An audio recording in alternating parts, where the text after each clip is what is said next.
I still grow so much as a person through every project. I learn something new about myself every time, or I learn something new about my environment or my relationship with the ocean, or my relationship with my boat. Hello and welcome to the Ocean Impact Podcast. I'm your host, Tim Silverwood, and our guest on the podcast today is the amazing Lisa Blair, who is an Australian adventurer. She's an author, keynote speaker, but she is most known for being a multi-world record holding sailor. This remarkable woman loves nothing more than sailing solo across vast stretches of oceans, around nations, and the most famous of all was her 2017 effort to break the world record sailing solo around Antarctica. She was looking great. Everything was on track until a storm created a life-threatening situation, a dismasting event. The mast was lost into 5,000 meters of ocean, and she was forced to limp 1,000 nautical miles into Cape Town for repairs that ultimately took 2 months and meant that the time stamp wasn't going to be the world record, but she was still the first female to do the solo circumnavigation of Antarctica. It's clearly been a bit of a bugbear because she is going back to do it all again. In mid-December 2021, she'll depart Albany in Western Australia to do the whole circumnavigation again, this time with a view to break the 102-day record. And we at Ocean Impact Organisation will be following everything closely. We've struck a bit of a partnership with Lisa. We love what she does. Her vessel is called Climate Action Now. She's embarking on a huge range of citizen science data collection whilst on this voyage, because where she's going there is very limited knowledge and understanding, and this woman is just someone who we all deserve to be supporting in her crusade, in her mission. You actually can support her. It's really important to point this out. We talk about it in the conversation, but she's not yet fully funded the expedition. So if you're a small business or you've got the capacity, you can actually help to sponsor a degree of the expedition. She's going to be doing shout outs along the whole way. She's an ambassador for Canva, so they'll be using all their great communications and digital design tools to bring awareness to her spectacular efforts, and we'll certainly be doing so too. I was on the edge of my seat for this conversation, and I suspect you might be too. So I hope, as always, you enjoy this episode of the Ocean Impact Podcast.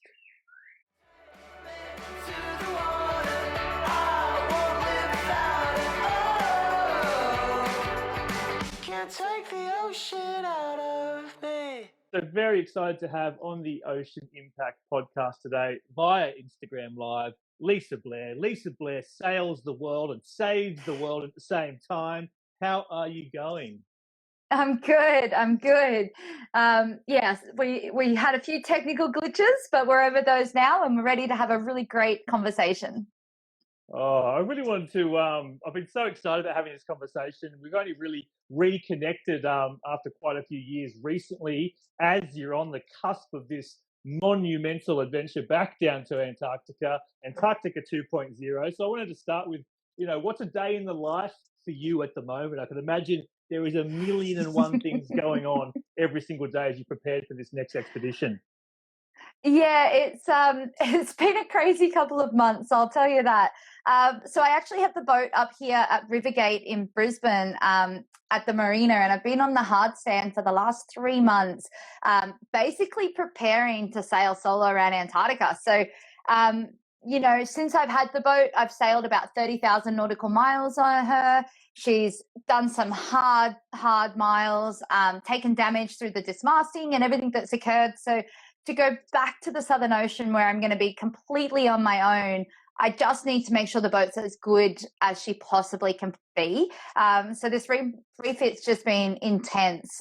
3 months just prepping absolutely everything you can think of, trying to make sure she's as safe as possible. So I'm up and out the door first thing in the morning, at the boat all day, coming home late, and then having to catch up on all the computer work. So yeah, it's just been a bit of a rolling madhouse around here, with a jobs list that's about 10 pages long and the time allowance for 1 page of jobs list to be done. So trying to find the time. Well, every minute is precious, and so we really value your time and we value all your efforts. The name of the boat is Climate Action Now. You're such a great leader and role model and advocate for a better future. I wanted to ask one quick question though. This prep work, how does that compare to being out on the ocean? Do you hate one, love the other, or are they both, both interesting in their different ways? What is this prep work like for you? Is it a chore, or do you get some great enjoyment out of it? I definitely, it's a little bit of a chore depending on the job that you're doing. But I learn so much about the boat. I learn new skills every time I go into a refit. One of my weaknesses, this project was still like electronics and understanding electronics and how they work. So I've been able to gain a much better understanding of that because I already knew how to do things like, repairing winches and fiberglassing and all those other kind of boat jobs. So yeah, I mean, for me, I find it intense, but it's a big part of the achievement of the project is actually getting to the start line, because I think a lot of people think that the record itself is the achievement. But for me, I always value the achievement on just leaving for the record. You've already achieved what most people wouldn't have been able to do. So for me, like this preparation, this refit is like just one of the biggest hurdles out of the whole project that you kind of have to go through.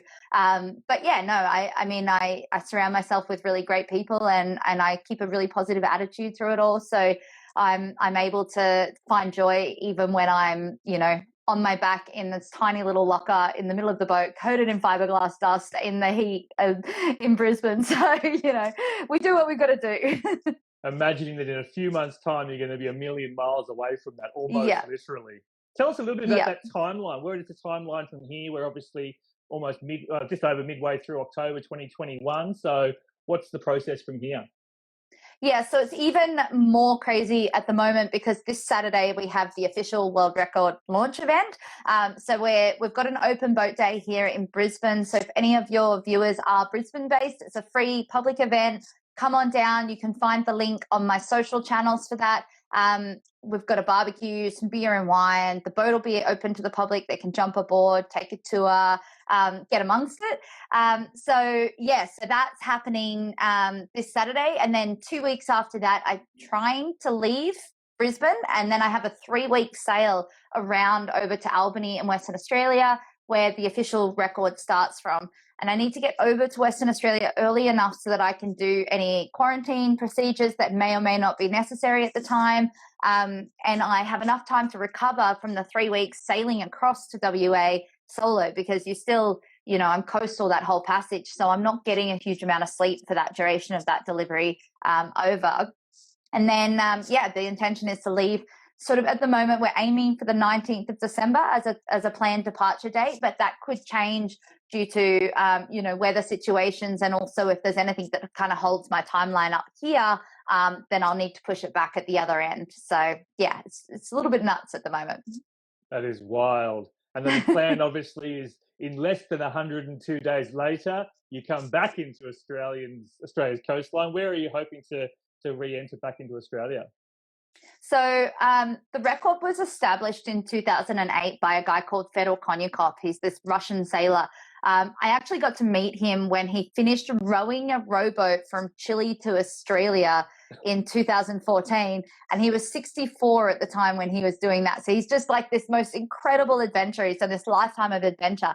And when he established the record in 2008, he did it as part of this race called the Antarctica Cup Ocean Race, and he did it on their official racetrack, which basically means you start and finish from Albany in Western Australia, and then you do the whole circumnavigation between 45 and 60 south in the Southern Ocean. So once you enter that racetrack, you can't go north of 45 and you can't go south of 60. So you're in those kind of longitudes or latitudes the entire time around.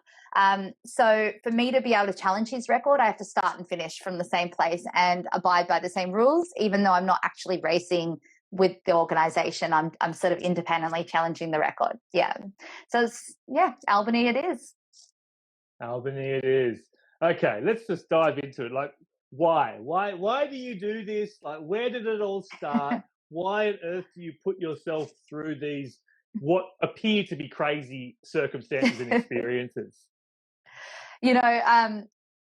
Quite a few times I get to see, and I am going through utter hell out there, and I'm thinking to myself, I have to visually remind myself that I've worked really, really hard to get to the start line, to go and put myself through hell to go and achieve a record. But yeah, it was all kind of random circumstances that kind of fell into sailing. So I was actually studying visual arts and education at university, straight out of high school, at Lismore at Southern Cross University. And it was my last year at uni, and I had just the uni holidays, and I randomly got a job as the cook and the cleaner on a charter yacht in the Whitsundays. And it was meant to just be a fun little time filler opportunity. It's kind of hospitality. I'd worked in bars and stuff before that. So it kind of, the skill set I had suited. And I just fell in love with sailing and the ocean and that lifestyle and living on a boat and the problems and the challenges you face and overcome every day, and that concept of harnessing the wind to get from point A to point B and only using the wind to get there, and the sort of trigonometry that's involved with planning your tacks and your dives and that kind of concept. So yeah, I was 22 when I fell in love with sailing, and I'd been on boats a bit as a kid, but it wasn't until I was an adult that I really just found this passion for it, and then just decided to follow that kind of pathway as far as it would take me. And 10 years later, here we are. 10 years. So you really did, once you kind of got it back under your skin, it really bit you hard, and you've really gone hard. So tell us a little bit about, after that fact, how did you really then get into, the racing side of things and obviously the solo side of things? Yeah, so I worked in that Whitsunday job for, I don't know, like a year. And then I had this random opportunity to sail a boat from Samoa to Hawaii with some friends. And it was a friend of mine from uni and her father sailing this boat across. And I instantly said yes, packed up my life, flew to Samoa, joined this boat. And then we spent 3 months sailing to Hawaii. And it was just that journey of eat, sleep, sail. We had no sat phone. We didn't have any outside communication for 3 months, apart from the islands and the communities that we visited along the way. And understanding that, it was my first night watch. It was my first time standing watch on a boat on my own. And it was the first time that I'd ever been at sea without a horizon line, being so far from land that you didn't have any land in sight. And I just loved that idea of ocean sailing. And so I really got sucked into that world of wanting to do more and have more adventure. And when I came back from that trip, I was working in the mall of all places, selling $2 pieces of costume jewelry in this really crap job. And I just had this incredible adventure and lived in Hawaii. And I just remember like reflecting on my life in that moment and just sort of thinking, I don't want this. I want that. I want the adventure that I was having. I want to have that journey. I want to have those moments in my life. And I was reading this book at the time by Sir Robert Knox Johnson, who's the first person to have sailed around the world solo, nonstop, and unassisted in the world. And he did it just over 50 years ago. And so I was reading his story, and he mentioned this yacht race called the Clipper Round the World Yacht Race. And it's this amateur yacht race that he'd founded where anybody in the world, and no skill sets required, could sign up, pay a berth fee, and race each other around the planet. And for me, I was working this crappy job, and I just had this amazing adventure, and I was like, it makes sense. I'm going to sign up for this race, and I'm going to race around the world. I'd never done sponsorship. I'd never fundraised. I had like living paycheck to paycheck. Was earning $20 an hour, like no real way to fund the berth fee. And the berth fee was like $80,000. And it all kind of started. That was my first sponsorship campaign. I had to figure it out and find a way. And I got to the start line, and then I raced around the planet and had just the most amazing adventure. And when I came back, I was like, I want more. And so I started the solo Trans-Tasman yacht race, and I managed to get a boat like 2 weeks before this race.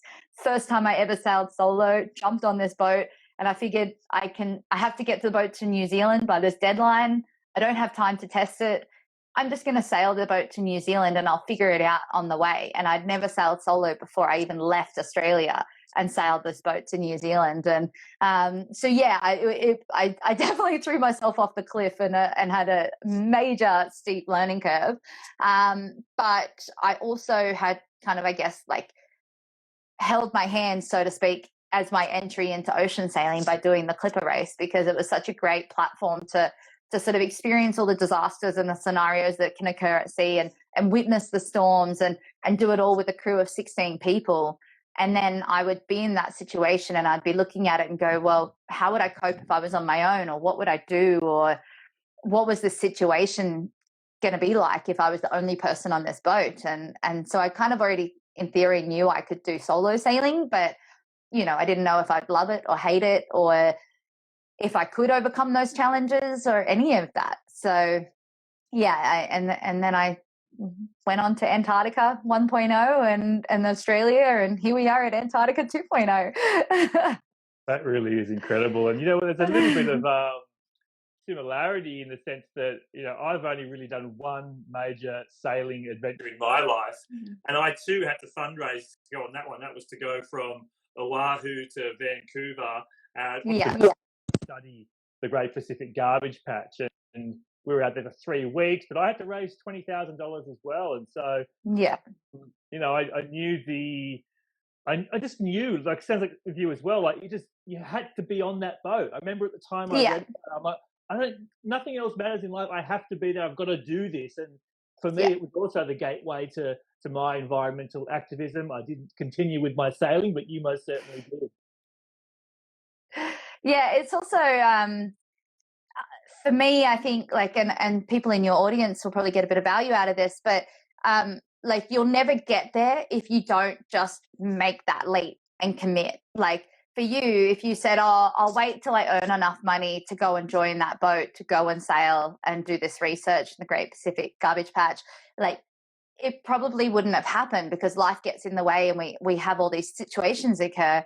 Whereas you made the call and you committed and you were able to make it happen. And I think that was a big thing for me with the Clipper race, was I'd locked myself into a contract. Like, I had no choice. By the time I signed that contract, I was locked in. I either raise $80,000 and race around the world and have the most amazing adventure, or I don't raise the money. I still have to pay the money because I've committed to that contract, and I don't get to race around the world. So it was this intense situation where I just had to find a way to make it work. And it really gave me a lot of skills that I've been able to carry through the rest of my projects, in that mindset of like, no, this is the goal that I'm going for, and I'll figure it out. Like, there's options. There's always an option to sort a solution out. And so here we are.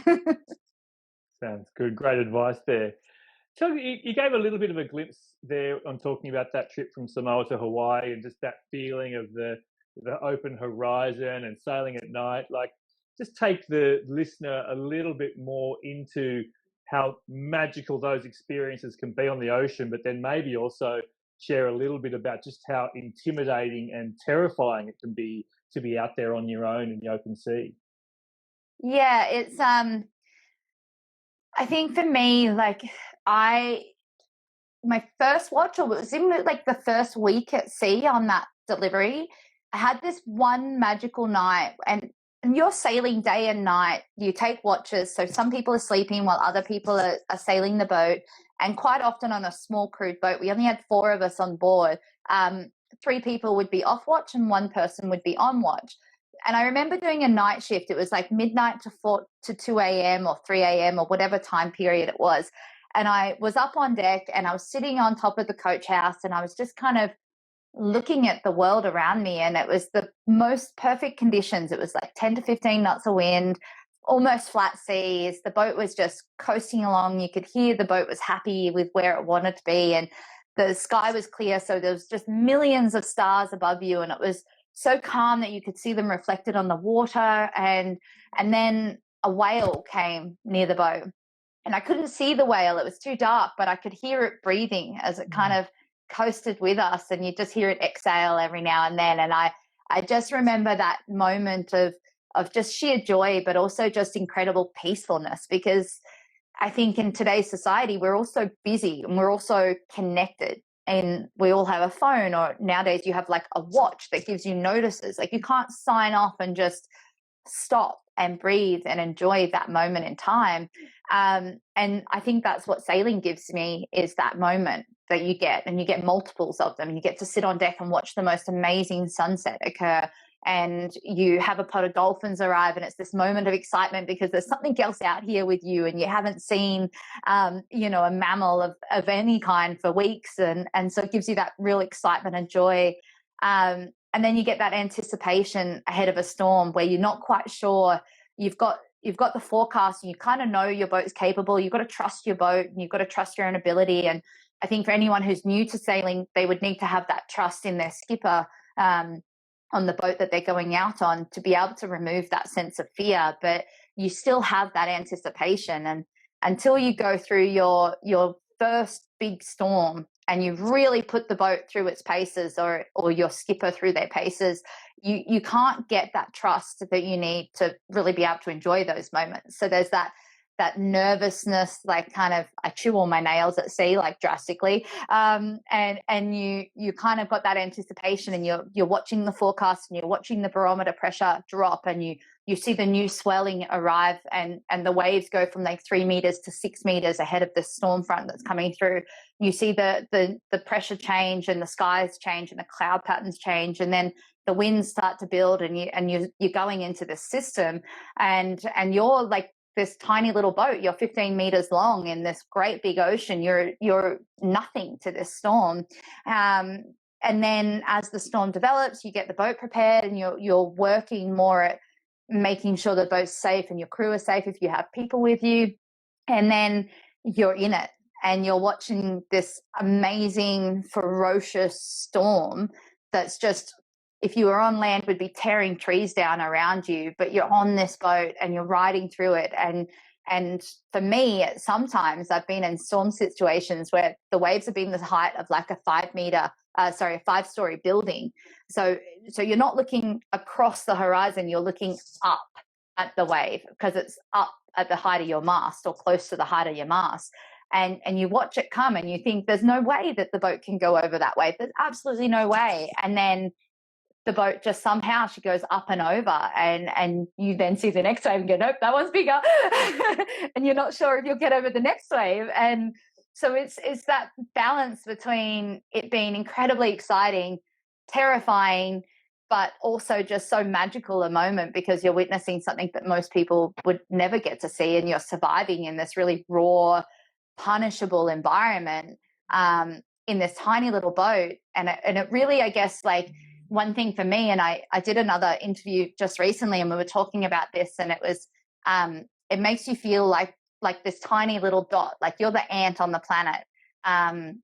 But it also gives me specifically, a massive healthy respect for Mother Nature and the power, and Mother Nature becomes an entity to you, because your whole survival relies on her moods and how she feels that day, whether she's going to be stormy or calm, or and I think that-that's a magical kind of relationship to have with the sea and with the earth, and it definitely lends itself towards all the stuff I do with the Climate Action Now messaging, and the like environmental science and everything that I run through my projects. So it reminds me a little bit, they talk about astronauts and having this thing called the overview effect, where they get that chance to look at the pale blue marble of our planet in the blackness of space, and they are forever changed. And it sounds to me like the experience of being so vulnerable in that womb of the ocean is a similar experience.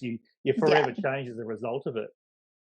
Yeah, definitely. And I think like, I know even now, after doing a few big projects and setting a couple of records, I still grow so much as a person through every project. I learn something new about myself every time. or I learn something new about my environment or my relationship with the ocean, or my relationship with my boat, even though it's an inanimate object, you still like, I always call the boat we're doing this, we're doing that, because it becomes a part of the team. It's got its own character, it's got its own flaws as well. So yeah, I definitely think that kind of overview effect occurs to some degree. I don't know, I'd have to go to space and compare it, maybe next time. Well, space tourism is becoming a thing, but you might need to set your fundraising sights even higher than your current goals. Yeah, and the carbon offset. This is true. Okay, so let's talk a little bit about Antarctica then. So, there was the original Antarctica 1.0 in 2017, and you can maybe tell us a little bit about that, the reasons for it, and how the expedition culminated, and then obviously this decision to go back again, and what's different this time with the various projects, the citizen science and collaborations that you're doing. Give us the spiel. All right, cool. Well, how much time we got? So I basically came off the Trans-Tasman yacht race, which is solo to New Zealand, from New Zealand to Australia. It was my first solo yacht race, and I was trying to get the boat and the funding and everything together for that race. And I came across this guy who had a 40-foot sailboat that was an ocean racing boat for sale. And I was madly trying to convince this complete stranger to lend me his boat, and I would pay a charter fee to race it across to New Zealand and back. And he was just like, nah, it's not going to happen. But maybe if you combine it with another project, you would be able to actually get enough money to buy the boat, and then you could use it for the other project. And, the boat's perfect. I've looked at this Antarctica record. I was going to do it, but my wife's, we're having kids now and I don't want to go. And that's why we're selling the boat, and yada, yada, yada. And so when he first suggested Antarctica, he told me about Fedor Konyakov and this record. I immediately was like, nah, no way. I've only sailed to New Zealand and back solo. And I've been in the Southern Ocean with the Clipper race, and I've seen those storms, and I don't want to be there on my own. It's impossible. It's too dangerous, and it would be a suicidal kind of trip. And I had this kind of real, like, I'm not capable moment. And then I went back to my job, and I was skippering boats in the Whitsundays at the time, and I was just going through my normal routines. And when I'd get those moments and I would watch the sunset, I started kind of pondering this project and going, I wonder if it is possible. Like, kind of what sort of boat would you need, and how cold would it be, and where's the iceberg line? Like, what's the process? And so I started doing some research, and I eventually decided, after about 3 months of researching the historical weather data and talking to my family and sort of going over it all, I decided that, yeah, I think it is possible, and I'm going to have a crack. And so I kind of combined the projects, didn't get any money for it, like raised for the Trans-Tasman yacht race, and I never bought that guy's boat. But the idea was there, and so on. And I ended up finishing that race and then moving to Sydney, because I thought I would have a better opportunity for, corporate sponsorship and being able to be there on site in Sydney to have meetings and things like that. I might be able to find that sponsorship. And so I moved to Sydney. I slept at this lovely lady, Margie's house, and I was housekeeping for her while I was trying to find a job in exchange for free rent and just trying to make it work. And I ended up working 5 different jobs across Sydney while I pulled that project together. And it took me 3.5 years to get to the start line of Antarctica the first time. And I once I committed to it, I was just so focused on making it happen. And I had spent years visualizing how those storms and visualizing the disaster scenarios that might occur and how would I react to them, and just really trying to put myself in my shoes when I'm on the record so I could see how I would cope. And I didn't know things like, being isolated on my own for that length of time, for 3 to 4 months. Would I cope? Would I go mentally insane? How would I manage that situation? And so I'd go through all these scenarios, and anyway, I left on the 22nd of January, 2017, and I went straight south to 45 South to cross onto the official racetrack, and then I circumnavigated between 40 to 60 South.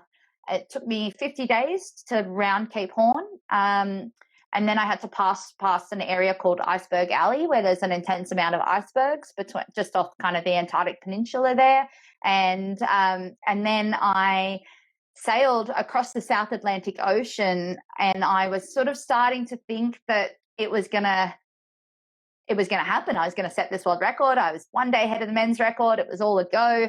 And unfortunately, on day 72, the mast snapped in a storm and came crashing down and created an intense survival scenario in the Southern Ocean. And I was 1,000 nautical miles from land, and sort of 6 to 8 meter waves. And the winds were getting up to sort of 45, 50 knots of wind that night. And that was a very defining moment in my sailing career, because, you know, something that I'd worked for years on just came crashing down and sort of stopped instantly in a blink of an eye. But then I was also having to process scenarios where I was really faced with my morality. And there were multiple times through that night where I very nearly didn't make it to tell the story.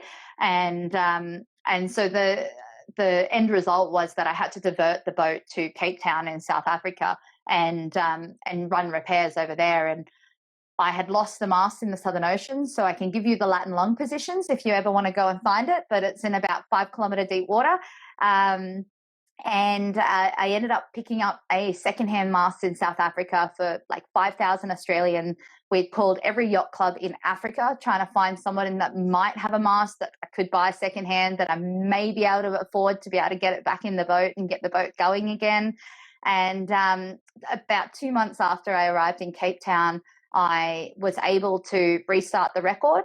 But at this point, it was winter now in the Southern Ocean. So I guess, like, to put that in perspective for people listening, in summer in the Southern Ocean on a forecast, your average swell is forecasted at its peak in the center of the storm to be about 8 meters, with the winds to be around 50 to 60 knots of wind.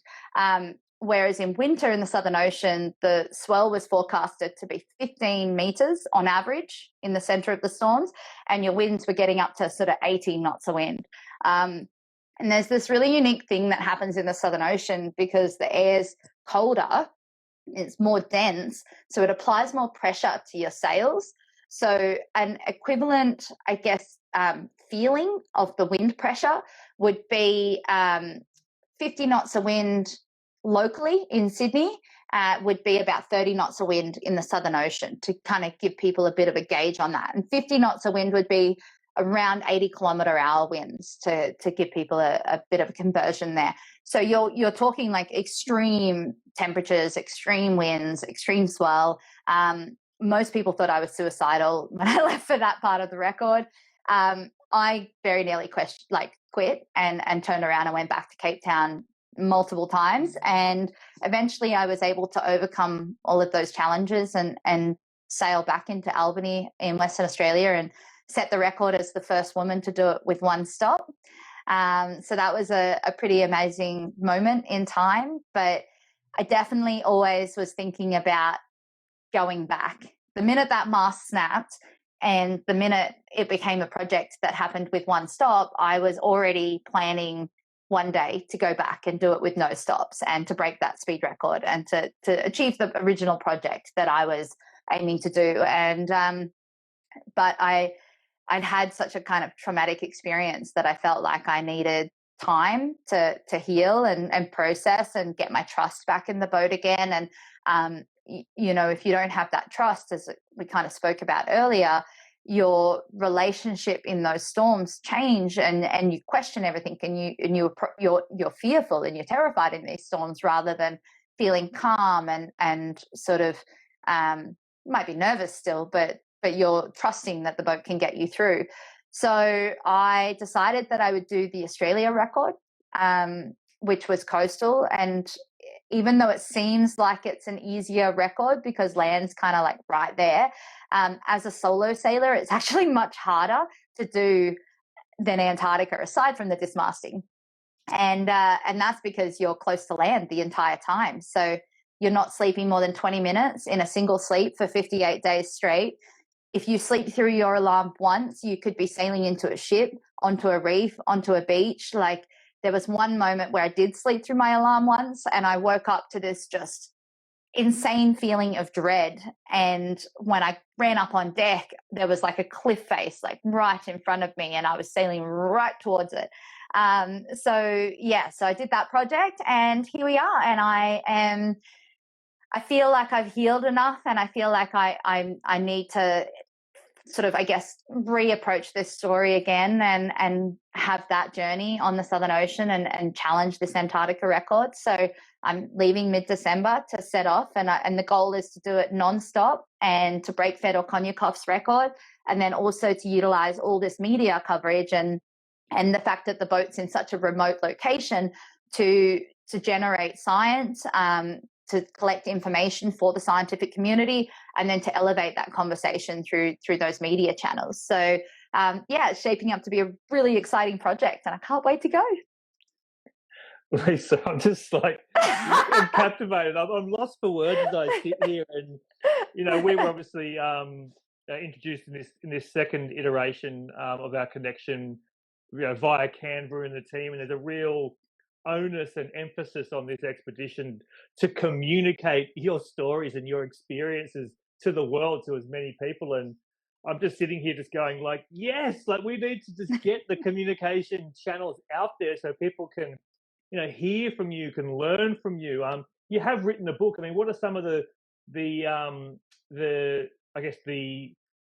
where would you send people who listen to this podcast and go, oh my gosh, I need more. I've got to understand more about this incredible woman. Like, where would you send people? Is the book? Is it your YouTube channel? Your social channels? I would definitely say just my website, and on the website is the book, the blogs, like everything's there.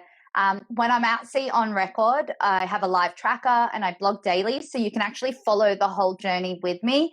That is a great way to get involved.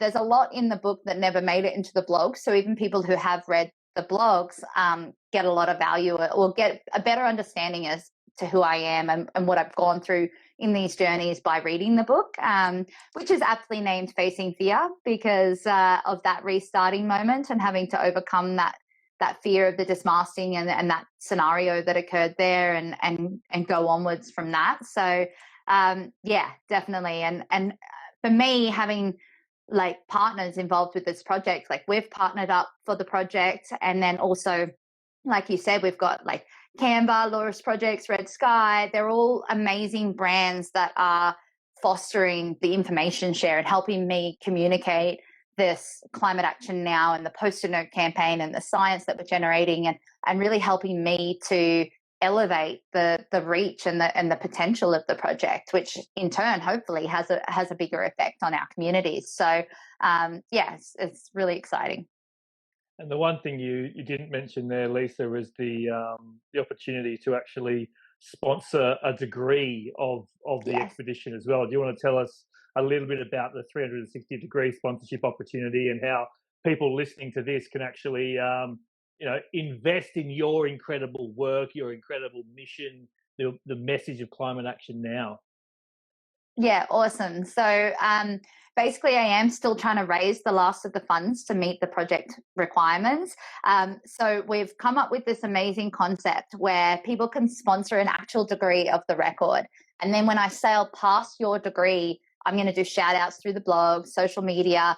And it's a way for people who are maybe small business owners or individuals or sports teams to collectively back the project in a more unique kind of one-on-one way. So you get, all sorts of things. We'll send you a book, a certificate, your logo up on the website, activations around socials when I'm sailing across your allocated degree. And it's $1,200, and it's all tax deductible through my partnership with the Clean Ocean Foundation. And 100% of those funds goes towards helping deliver this content, get the boat ready, making sure we can fund the science aspect. And then after the record, one thing that's really close to my heart is being able to inspire the next generation and being able to educate and open their minds to different attitudes that they can have in their journeys in life to create whatever impact that they're wanting to deliver on. So what we're rolling out is 6 months of school speaking for free across Australia and online around the world, and trying to reach as many young minds as possible and combine this kind of adventure narrative with this actual science, which is like microplastic sampling and ocean health data research, and then leave these kids with actions that they can do in their households and their communities to impact our environment in a more positive way. So, super excited about that. And if you want to get involved, you can just go to my website, Lisa Blair Sails the World, and you'll see 360 degree up as one of the tabs there, and sign on up and join the team. Yeah, do it, people. You've just got to, experience and support, vicariously your expedition, but, being able to back the expedition and the outcomes, like you mentioned, the science and the education that are going to come from it. We're definitely keen at Ocean Impact Organisation to do our best to shout it from the rooftops and let the world know about what you're doing. And I will be following so intently in the lead up, and obviously once you depart. So we've had a great chat. We're probably getting up to that sort of 40-odd minute mark now. So just looking down at my notes there, was there some things that you really wanted to talk about today, Lisa, that we haven't got to yet? It'd be cool to maybe let people know a little bit more about the science that's going to be taking place on this next record, because I think that's really interesting to see how individual yachts can actually make themselves available for this kind of science and have a really positive impact. So if you've got time, I'd love to chat about that. Awesome. Let's do it. Citizen science. We are in the age of citizen science, and there's hundreds of thousands of yachts and boats circling around our planet, and they're each a avenue for data, and we need data to make the kind of decisions to protect planet ocean. So yeah, I'd love to hear a bit more about the collaborations in the citizen science that you're going to be doing on this Antarctica 2.0 mission. Awesome. So we basically, I saw what happened with the Volvo Ocean Race, how they had this research unit on board the boat. And my first Antarctica record, I had been calling different research groups like CSIRO and a number of different kind of organizations.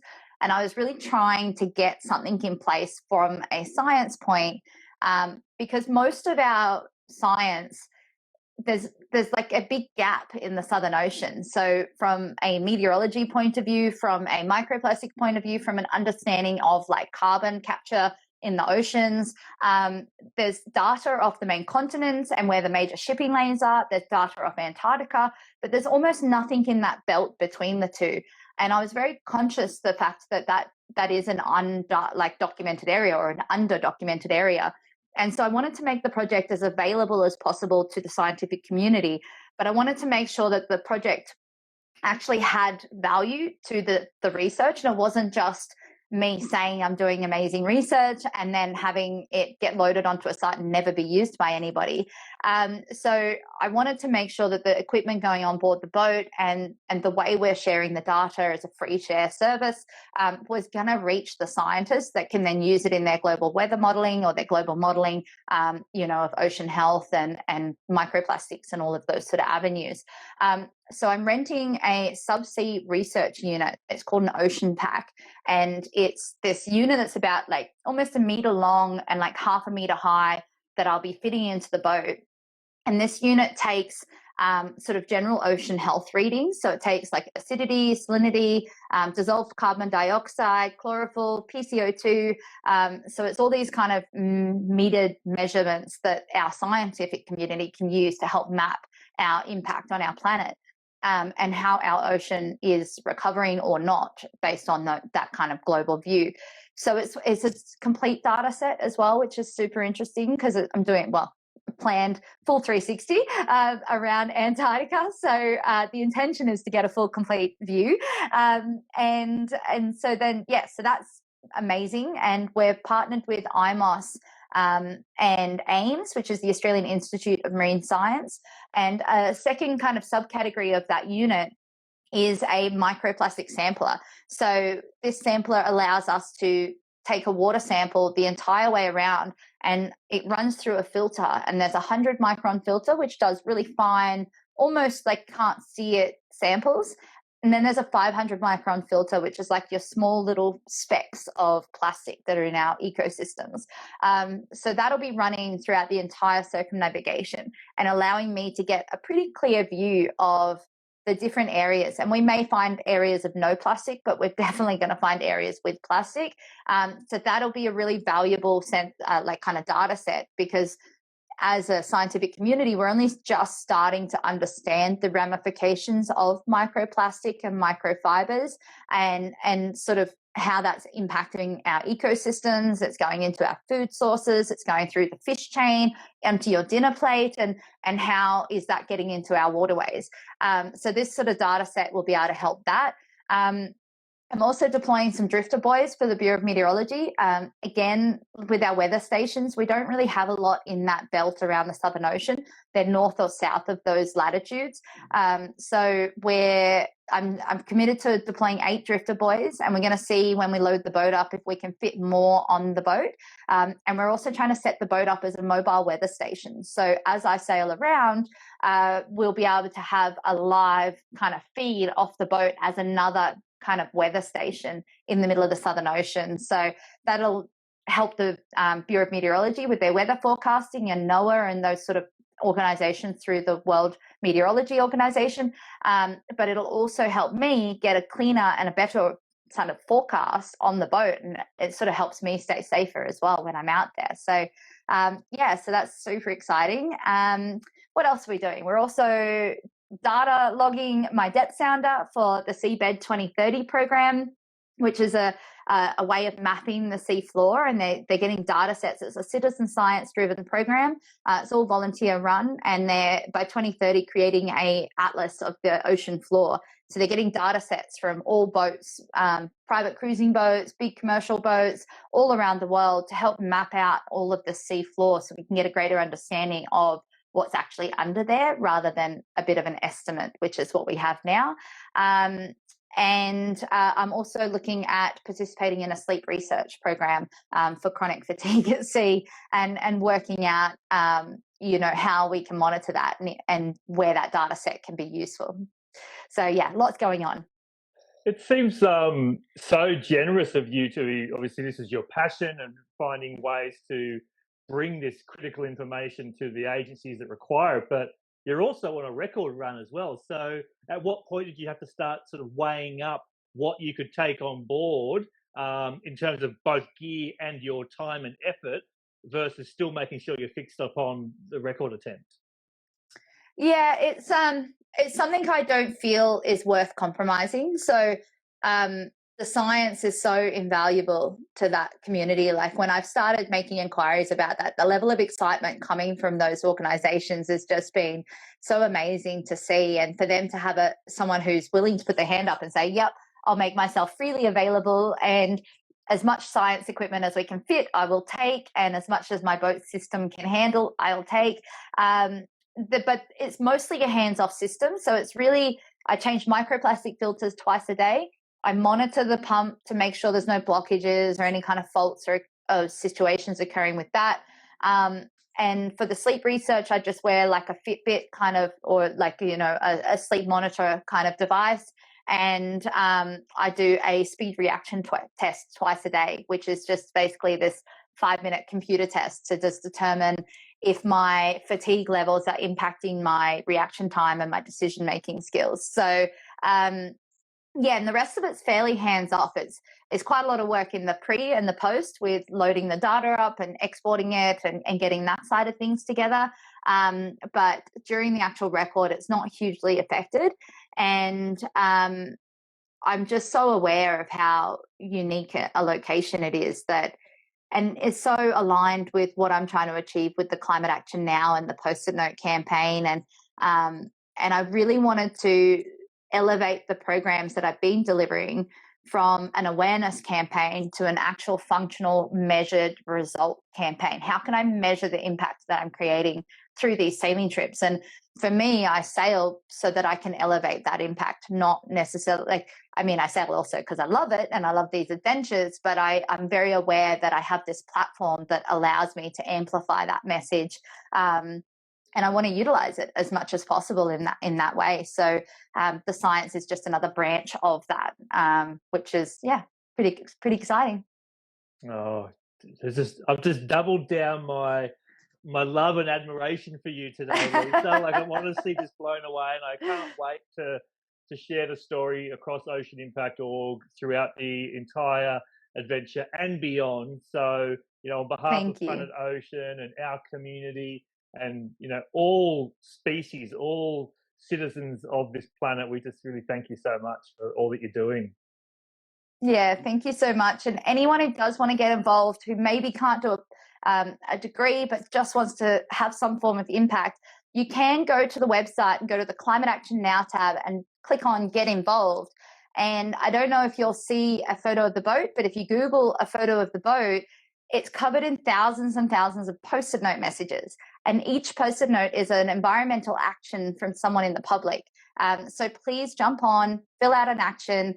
It's something you're already doing. And then we've wrapped the entire hull of the boat in thousands of actions. And it's a way of inspiring people who maybe want to make a change but aren't quite sure where to start. It's a way of sort of showcasing those amazing actions and showing people that as individuals, we have the power to create change. So definitely fill out a Post-it note at lisablairsailstheworld.com as well. It's a captivating boat and a fantastic message. And you won't miss me in the dark, that's for sure. Check it out, guys. Go and do a quick Google search and follow Lisa's journey. And we just wish you the absolute best of luck. We can't wait to follow the journey. And you rock, Lisa. You really do. Thanks. All right. Thanks, everyone, for tuning in. And talk to you soon, Lisa. Thanks, everybody.